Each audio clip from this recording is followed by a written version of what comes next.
Ever wonder what Jesus would say if he wrote a letter to our church? What would he say to us? Early in the book of Revelation, the Apostle John tells us of 7 letters that Jesus wrote to churches in what is now known as Turkey. We typically think of this region of the world as having always been Muslim, but this is not the case. The region of Turkey was once a place where there were many thriving churches.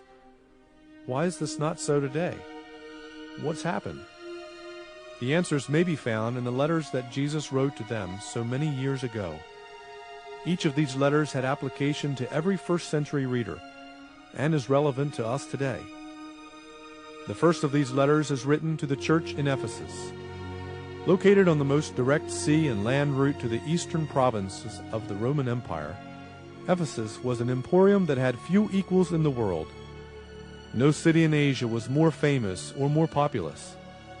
Ephesus was to the Roman Empire what perhaps New York City is to the United States today. It was also significant politically. It was the home of the Roman governor and was frequently the scene of very important trials. Ephesus was a notorious center of pagan superstition. It was famous for the Ephesian letters, amulets and charms which were supposed to be infallible remedies for sickness, to bring children to those who were childless, and to ensure success in any undertaking. And people came from all over the world to buy them. In Ephesus, pagan religion was at its strongest. It was the center of worship for Artemis, or Diana. Diana was the goddess of fertility, life, and reproduction, so the worship of Diana was immoral beyond description. The temple was one of the 7 wonders of the ancient world. Only the foundation and 1 column remains of this temple, which once measured 425 feet long, 220 feet wide, and 60 feet high. It once had 120 columns that each stood 60 feet tall. The center portion was roofed over with cypress wood and housed the statue of Diana that was considered to be the most sacred of the ancient world. This massive complex was the religious, cultural, and economic center of the city. It contained the Bank of Asia and, ironically, was also a haven for hardened criminals who could legally find refuge within its perimeter.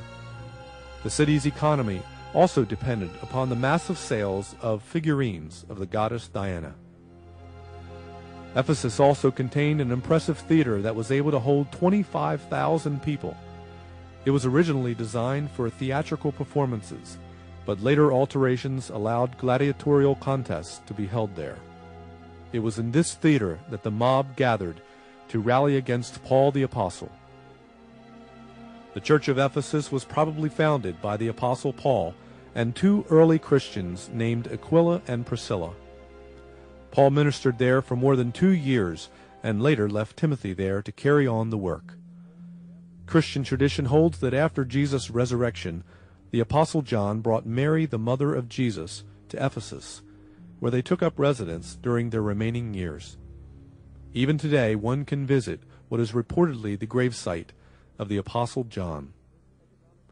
It was in this economically wealthy, politically influential, and religiously corrupt city that a congregation of Christians met for worship, discipleship, and evangelism. And this was one of the churches that received a personal letter from Jesus Christ himself.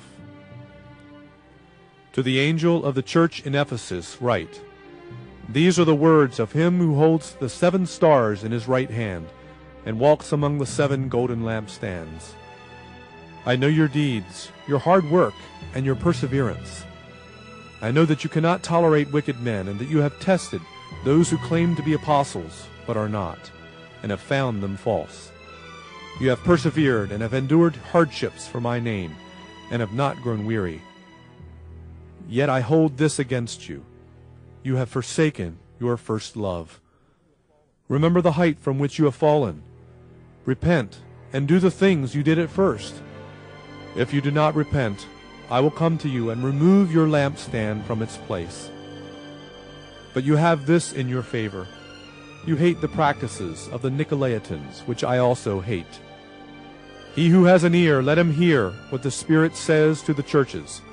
To him who overcomes, I will give the right to eat from the tree of life, which is in the paradise of God.